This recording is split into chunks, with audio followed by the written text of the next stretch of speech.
जीवन गाथा कोणाची? त्या राजाराम पारधीची, त्या राजाराम पारध्यांची. तुम्ही लक्षात ठेवा. पुढे मानापानाच्या तुम्ही ज्ञानाचे मोठे तत्वज्ञान, मोठे तत्वज्ञान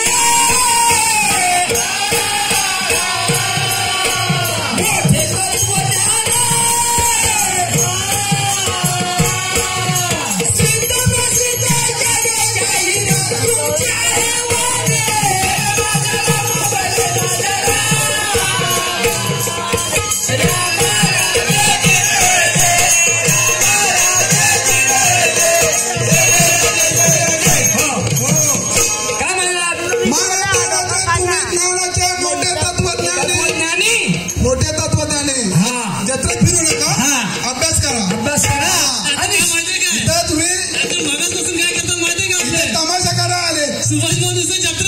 आम्ही त्यांना म्हणत नाही. आपण शाहीर आहोत तर आपण इथे फळामध्ये उभं राहिलं पाहिजे. हो, तिकडे बांगड्या की पोत कुठं मिळते तिकडे फिरायला काय पाहिजे आपण. पुढे ऐका. तुम्ही ज्ञानाचे मोठे तत्वज्ञानी आणि सिद्ध प्रसिद्ध जगजाहीर तुमची आहे वाणी. बरोबर. आता बघू ते वाणी खरंच जगजाहीर आहे का समजेल आपल्याला. हो ना.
बारीची वेळ संपायची वेळ आले म्हणून आपल्याला जायचं आहे, खाली उतरून जायचं आहे.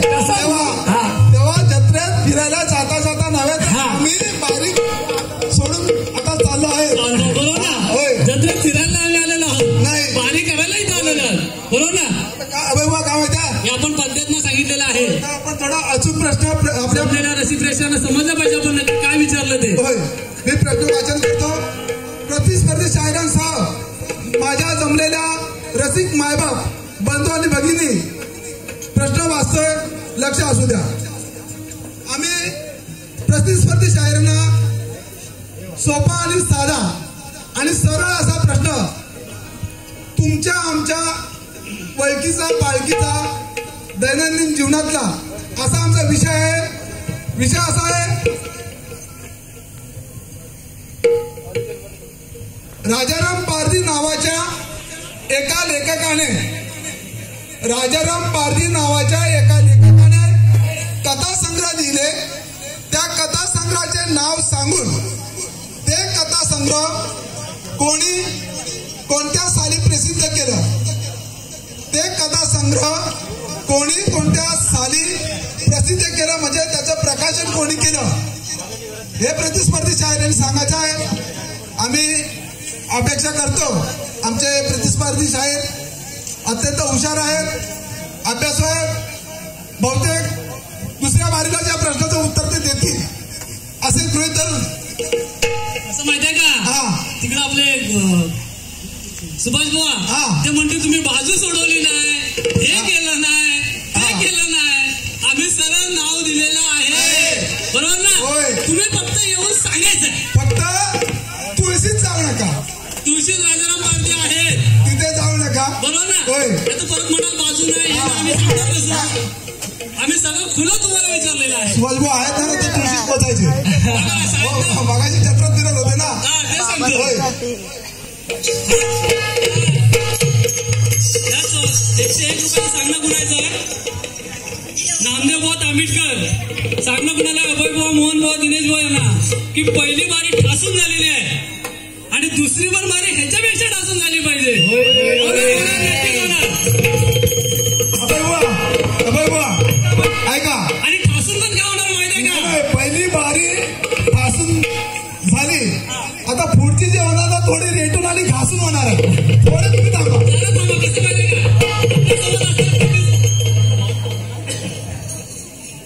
आपल्या सोबत असेल प्रतिस्पर्धी जे शाहीर आहेत ते पण घासूनच जातात आपल्याला, त्याच्यामुळे आपणच पहिल्यांदा घासूनच जाऊया, बरोबर ना. एकदा कधीतरी तुम्ही घासलं होतं ना, ते अजून त्यांना दुखतंय, म्हणजे झोमतंय. बघू आता किती मला झोमल्याने पोचलंय ते विवळत होते. आमच्या कानावर आलं की अभय बुवा घासून गेले कुठे, मला माहिती नाही, पण ते कानावर आले.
छोटासा जो विषय आहे तो आम्ही पदातून गाणार आहोत.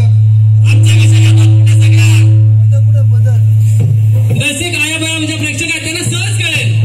आमचा विषय असा आहे की लग्न झाल्यानंतर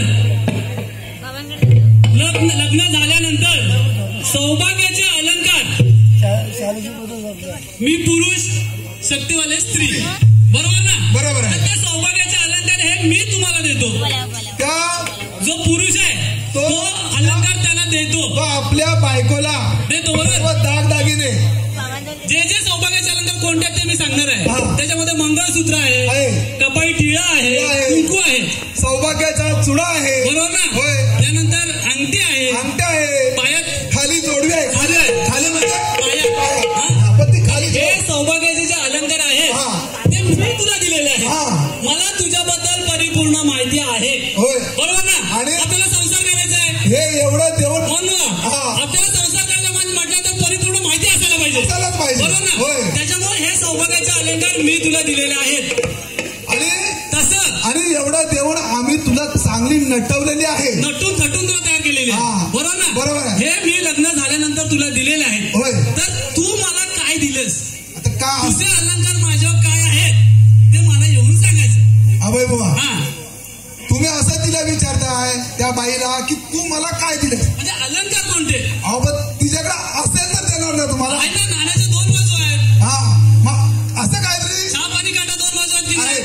तसं आम्ही एक बाजू सांगितलेली आहे. तुमचं आमच्यावर काय आहे आम्ही पुरुष म्हणून तुला जे जे वस्तू लागणार होते सौभाग्याचे अलंकार माझ्याकडून तुला सौभाग्य मिळालेलं आहे आणि ते अलंकार आम्ही सांगणार आहोत. आणि तसं तुझं सौभाग्याचे अलंकार माझ्यावर काय आहे ते तुम्ही येऊन सांगायचं. आणि ह्या गोष्टीमध्ये आपले सुभाष अत्यंत ज्ञानी आहेत, बरोबर ना? ते लगेच सांगणार आहे, मला पण माहित आहे. मग त्यांचा गाढा अभ्यास आहे. हा अभ्यास आहे, बरोबर ना? आपण एका विषयाला सुरुवात करू.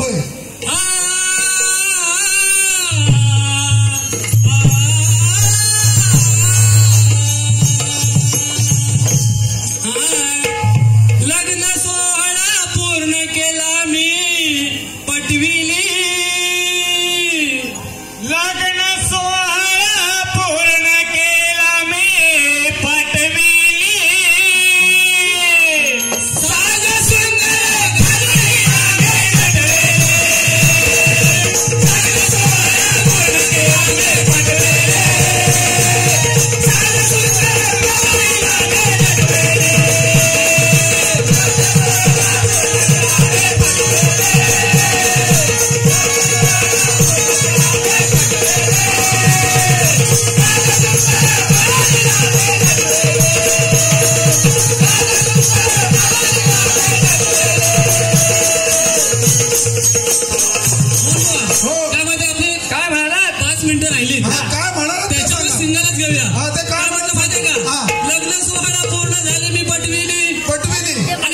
सुंदर नटविली. साज शृंगार घालून तिला मी नटवलेली आहे. पण अजून ब्युटी पार्लर मध्ये गेलीच नाही. नटून नटून आणि तयारी पण येणार आहे. ब्युटी पार्लर मध्ये जायला पाहिजे ना. हो आजकाल आली कशी? सुभाष भाऊ आता तिचा तोंड बघा येणारच आहे. अहो पण तिचा तोंड बघा कसा, तिचा काय चेहरा बघा कसा. आपल्याला आवडते मला वाटतं सकाळी जाईल ब्युटी पार्लर मध्ये. कशाच्या पुढे माहिती काय?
सौभाग्याच्या लेणे घालून दिला हिला आकार दिला. ही अशी उघडी बोंबडी होती आणि सुखी जीवनाचे स्वप्न हिच्या मी केले असे साकार. तिचं स्वप्न होतं काय होतं? माझं जीवन सुखी व्हावं, ते पूर्ण केलेलं आहे. बुवासारखा मला पती मिळू दे, त्याच्याबरोबर मंडणगडला फिरू दे, हे अनेक स्वप्न होते, ते पूर्ण झालेले आहेत. कारण मी सौभाग्याचे अलंकार दिलेले आहे, ते तुम्ही येऊन काय आहे माझ्याकडे तुमचं ते सांगायचं. आणि नक्कीच सांगते, समोर आपले शाहीर आहेत.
काय म्हणलं